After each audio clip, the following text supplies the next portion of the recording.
Bumaha ng pondo sa flood control sa Maynila, amounting to 14 billion, and yet the people of Manila and those people studying, working, doing business, going in and out of Manila continue to suffer. Gusto nyo malaman per district? Per district? District 3, 4.2 billion.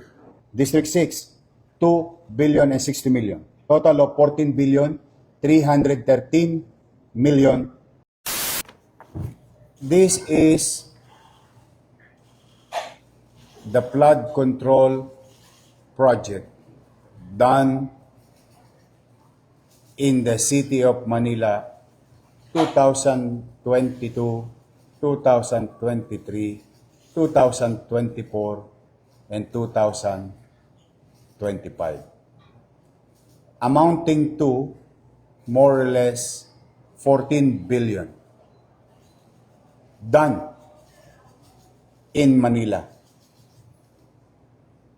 So most of it finished already. Bumaha ng pondo sa Maynila, bumaha pa rin sa Maynila. Now, itong lahat ng ito ay walang permit sa lungsod. Yes, we are investigating them. And they are also being investigated by the Office of the President. But that is the thing of the past. Sad to say, ulitin ko, bumaha ng pondo sa flood control sa Maynila, amounting to 14 billion, and yet the people of Manila and those people studying, working, doing business, going in and out of Manila, continue to suffer with the flooding.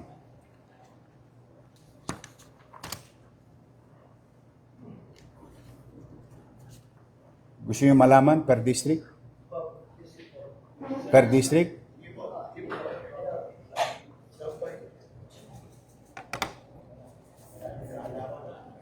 Ginalo.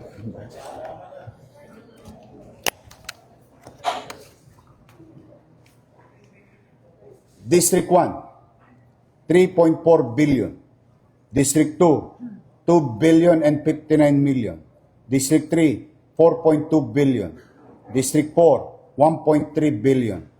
District 5, 1.1 billion. District 6, 2 billion and 60 million. Total of 14 billion, 313 million, 132,000 309 pesos and 12 centavos from project allocation for the year 2022, 2023, 2024, and 2025. At malamang sa hindi, kulang pa yan. Kasi ang lahat ng ito ay kinuha lang namin sa website ng Pangulo.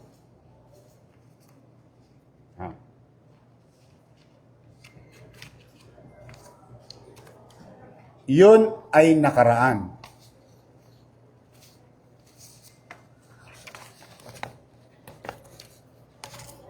Ngayon may bago pa. 112 new ongoing projects without permit, without paying regulatory fees for the local government of Manila. Particularly, contractor's tax.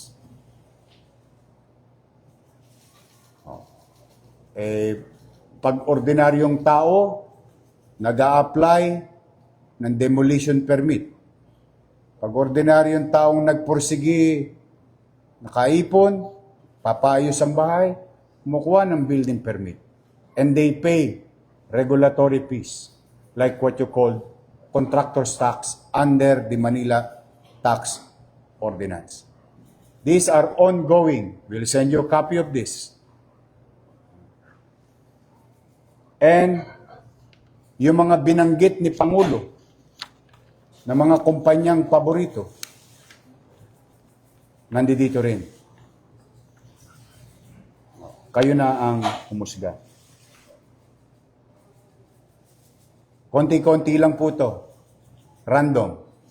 145 million, 97 million, 140 million, 94 million, 80 million, 142 million, 141 million. Kadikit-dikit pa yung numero. 141 million. GLC ulit. Ang daming GLC. 141 million. 94 million. 94 million. 140 million. 142 million. Mukhang paborito nila yung 140 million. Kasi tinitingnan ko lang naman random lang. So this is ongoing. And we continue to investigate. Now, hopefully, after today, they will learn a very good lesson. As I have said before, again and again, welcome kayong magnegosyo sa Maynila. We welcome development in Manila. Immaterial of political color, as long as you follow simple procedure. Ang masakit yung pagka-ordinaryong tao, hirap na hirap kumuha ng permit sa Maynila o sa local government. Pero pagka malalaking kumpanya, parang binabaliwala nila ang pamalang. So, we are investigating them. Yes, Sian. Last question na from Sure. So, Rectang Talong po, Yorme, sino ang tingin niyong dapat sisihin sa pagbaha sa Maynila? Well, as far as ayokong pangunahan ng Pangulo sa investigasyon na ginagawa. I think they have more resources to tell the people who is liable or not, who've done projects properly o baka meron ding guni-guni. If I may borrow the words of the President. No? But first things first, yung para muna sa aming mga taga-Maynila. Mauna muna ang taong bayan. Nagagamit ang building na iyon sa pang-araw-araw na pamumuhay ng komunidad sa Santa Cruz. Biglang nawala, napagkaitan ang mga taga-Maynila. That is my obligation. Hopefully, someday, somehow, magkaalaman din kung sino ang mga taong may kapabayaan. For now, it's very clear from your city government of Manila that there is liability on the part of the contractor. There are hundreds more, or a little over and under 100 contractors doing infrastructure projects from the national government. Of course, we'll go after them. The same banana. Unless they follow the local government code, provision of it, and other existing laws, like the National Building Code, and other ordinances, local laws of the City of Manila. Now, gusto ba namin silang sampahan lang ng kaso? Hindi po. Kaya lang, parang gusto nilang parang siguro nasanay silang walang umahabol sa kanila. Ngayon, I think they should learn their lesson very well. Welcome silang kumuha ng permiso sa Maynila at magbayad ng obligasyon sa syudad ng Maynila. We will welcome them, each and every one of them, if they follow procedure. Sir, good morning po, Camille Samonte po from TV5. Just going back doon sa Chelsea Construction, ano po ba supposedly yung itatanin nila doon sa Centro Comunidad de Santa Cruz. Anong kind of business? Multipurpose daw. Multipurpose hall. But sir, sino po yung nag-approve? DPWH. DPWH. Without budget. Why? Because this type of projects is one of those under FLR for later release. Para sa mabilis na pangunawa ng ating mga manunod, this project is subject to approval of the office of the President. In the absence of such, it should not be done. Sir, itong Chelsea, meron din silang flood control project po. Meron din. Ano Marami rin. Ano pong mga district po itong ginawa? Halo-halo. Kompleto na po. Bibigay ko sa iyo mamaya yung kopya. Pero sir, sino po yung nakikita ninyong local official po na most likely involved or may awareness about these flood control projects, and ito rin po yung sa pagde-demolish na wala namang kaukulang permit? Yes, we are now investigating also other local government official of the past.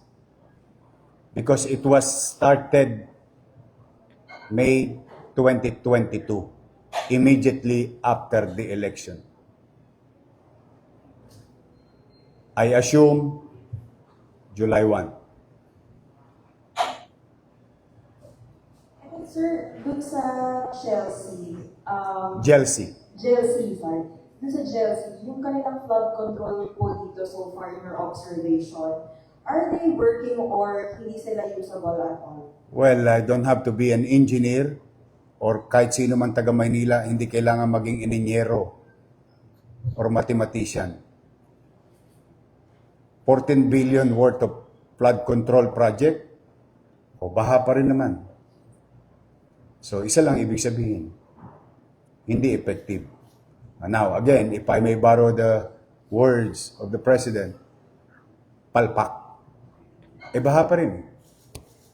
So sir, safe to say that Chelsea is one of the top contractors po na gumawa ng flood control here in City of Manila. As per records.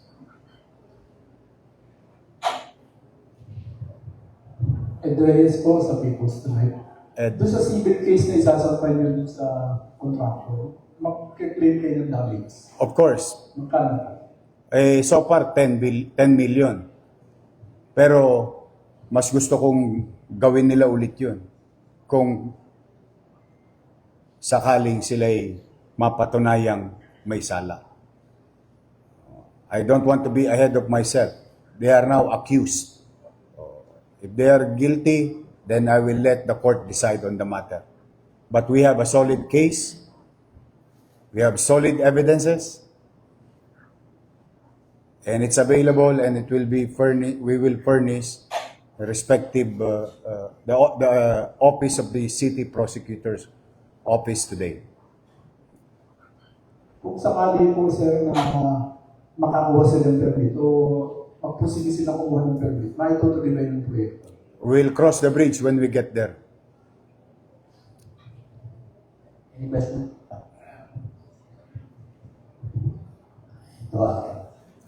Mayor, ganito yung ano yun.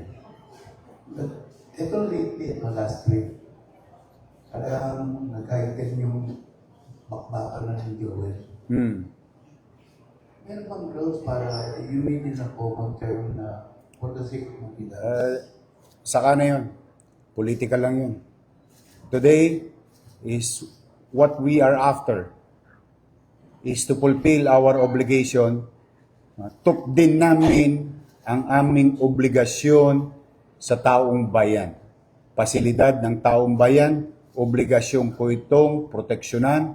At kung kinakailangan maibalik o maituloy, then we'll cross the bridge when we get there. But today is about the grave violation of a corporation doing projects from the national government And today, the start of new beginning that showing to all contractors that we really mean business and we wanted to put a dot on everything today. If they will not comply, all those mentioned in the records, they will suffer the same thing what JLC Construction and Supply Company will suffer. And walang holy cow. Tuloy-tuloy na to, Pat. Now, I hope they are watching. There is time for redemption. Do we need projects in Manila? Yes, of course. Ang tanong ba'y makabubuti sa tao? Pag makabubuti sa tao, Pat, will support. The way we did with Congressman Cheng and Congressman Maceda. So, gano'n lang kasimple ito. Protection of public interest. Doon muna kami today. Yung politika lang yan. Natin pag-iintindi niyo. Ngayon, maganda sinimulan mo sa mga LGU. Ay open na ito sa buong LGU sa buong Pilipinas na any project dapat tumaan sa permit o paalam man lang. Elementary courtesy, hindi nangyayari yan dahil siga yung mga proponent mga organization. Actually, it's not even a courtesy if I may put that in right perspective. It's more on following the rules and regulations as stated by the law. So, alam mo yung yung pagod na yung tao, ano ba talaga? Sino ba talaga may sala? O, eto ngayon, yung damdamin ng taong bayan, tinutugunan namin ngayon at tinutuldukan na natin ang mga bagay-bagay. Ito ay umpisa ng mahabang journey of local government unit going after to the contractors without seeking necessary permit and complying with rules and regulations. Because Manila is not a unique city. The law that is existing in Manila is the same law that exists in 1,600 plus local government unit because we only have one law, what you call RA 7160 or the Local Government Code. And I think any lawyer for that matter will agree with me.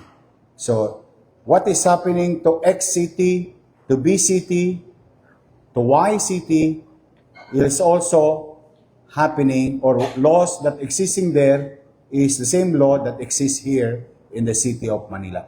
It's just that your city government of Manila's action today is to really put an end to these abusive contractors of national government agency not following rules and regulations and existing laws. Kaya ko lang natanong yan kasi nung si BBM, yung mga LGU, Sinabi ni hindi BBM. na alam na may project pala doon sa lugar nila. Ang laki-laki bilhin. Pati governor, napanood ko eh. Na-shock din siya. Hindi rin yung isang governor napanood ko. Hindi rin niya alam. Ginagawa niya, dahil lumaakay dito po. Saka don't get me wrong, Pat. We will approve when it is, wala mo problema eh. Bayad kayong buwis, aprobahan namin kung kapakinabangan ng tao. Thank you. Yes, ma'am. Good morning, Mayor Denise Sancho from 1PH, Signal TV. Confirm ka lang, Mayor, alam ko this is still under investigation, pero may idea ba tayo bakit ang dami nakakalusot na ganito na walang permit? Walang sumite. Ang malas ng mga kontraktor na yan, nag-iikot ako. I go around. In fact, last Sunday, I confiscated the illegally parked truck above the bridge. Tapos malaman-laman ko, uy, may flood control project pala kayo dyan. Oh, it was posted in our, that is, I think, Sunday, no, Monday. Monday yata yun. Sa Estero, sa United Nation Avenue, before the Robinson Mall. Imagine mo, di ba? I mean, let's be honest to ourselves. Anyway, mapapagod lang ang mga mayor. Kakahanap ng hanap. Ngayon, we'll start charging cases against them. And I hope by this time, no, yung mga involved ay dapat tingnan ng, let's just say in this case, no, let's just say DPWH, dapat tingnan ng DPWH para ma-blacklist naman itong mga to. How can agencies of government tolerate these contractors to participate in bidding without complying to basic requirements of law? For sure, yun din ang tanong ng bayan. Mayor, related naman sa Sulog Apog, kamusta na po yung ongoing? Sira pa rin. Nakakaawa yung mga taga-Sunog Apog. And it costs the city, not only the city, the people of this country costs the taxpayers' money is about mga 700 million na. On a less than 500 square meter facility. Shangri-La yata tinayo dun. Sir, sorry, just going back. Yeah, sure. So you mentioned kanina doon sa mga per district ng flood control project. So District 3, if I got it right, 4.3 billion. So isa po dun sa pinaka malaking allocation ng budget for flood. We'll furnish you the copy, these documents. But Mayor, since district po yun ni Congressman Joel, is he gonna be part of the investigation? And meron po ba tayong coordination with him because it's part of his district and pati sir yung mga contractor po na walang permit na nakalusot? Again,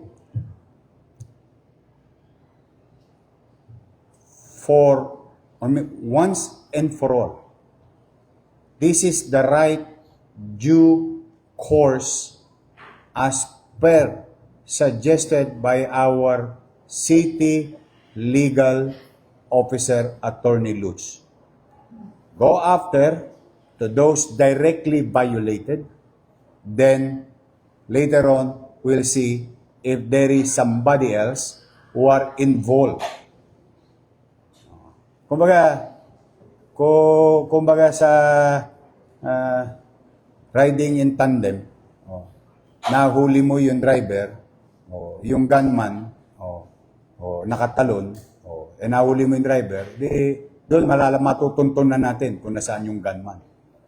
Sort of saying, metaphorically speaking, this is the right course. We've been discussing all these things so that no politics will be involved. Kasi ayoko rin i-pollute yung damdamin ng taong bayan ang taong bayan ay magkaroon ng confusion na politika and so on and so forth. Now, who violated?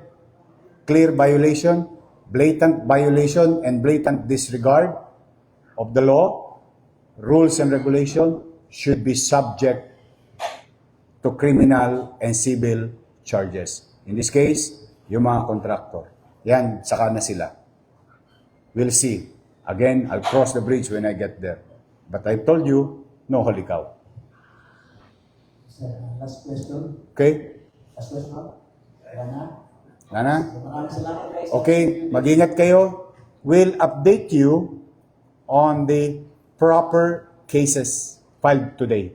We'll send you copies of it for general consumption and the copies of these documents, as you have been asking also, for purposes of clarity and guidance of everyone.